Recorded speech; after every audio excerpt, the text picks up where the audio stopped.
Good evening. I'm your host, Janoova and welcome to the show. Tonight I want to start off our discussion with a comment that I received over the weekend from a rather unfortunate individual. This particular person tells me, "You're going to burn in the flames of damnation." And he tells me, by the way, "Merry Christmas and treason's greetings, you liberal scum. Burn in hell, you godless heathen." So yes, people at home, I'm a godless heathen who's going to burn in eternal damnation. Do I care? Not really. But what I do care about is that I was called one of the most terrible things ever, a liberal. I had to look up in the dictionary to find out exactly what the word liberal meant. Turns out it's an adjective meaning open-minded, free from prejudice and bigotry, tolerant and generous. Can you believe that I could be called such a horrible thing? I had to go on and research the word liberal even further, and I was recommended a website called Conservapedia, which is less liberal than Wikipedia, and I discovered some of the things that liberals tend to stand for. For example, they tend to stand for pro-choice, which is the legalization of abortion. Women are just dying to go out there and get their babies cut out of them. They also stand for the censorship of teacher-led prayers. Everyone needs to be taught Christianity in school.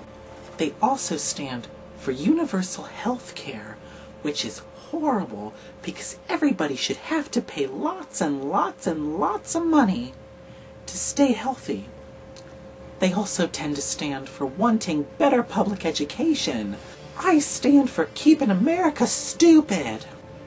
They think that men and women should be entitled to equal access to the same jobs. The woman's place is in the kitchen, cooking, and the man's place is out bringing home the bacon.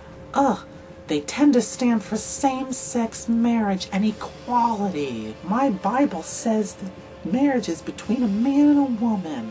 They tend to support sexual education over abstinence, which means that they're going to learn what condoms are, and that will promote promiscuity. They tend to be environmentalists and care about what happens to the planet. God'll fix it, people at home, don't worry. They're more likely to support the theory of evolution and other scientific facts opposed to what the Bible says.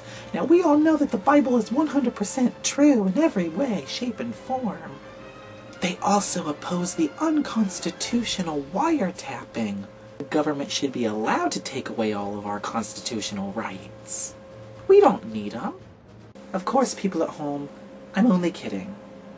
I'm very proud to be a liberal, and I'm not really sure as to how the word liberal became such a horrible thing. Let's go back and take a look at some of our liberal roots. It goes back all the way to the Founding Fathers. They disagreed on a lot of things, but the one thing they did agree on was the separation of church and state, which to this day is a very liberal thing. Conservatives do not like the separation of church and state. Hamilton would not have been favored by those right-to-life activists today because he argued for a woman's privacy when the state wanted witnesses at each birth so that the woman did not kill her baby. Benjamin Franklin, an inventor, did not support trademarks and today would probably be considered a communist. Abraham Lincoln, even though he was a Republican, had very liberal views. For example, he stood up against slavery. So yes, people at home, the word liberal is not an insult. And I'm not sure when it became such a thing.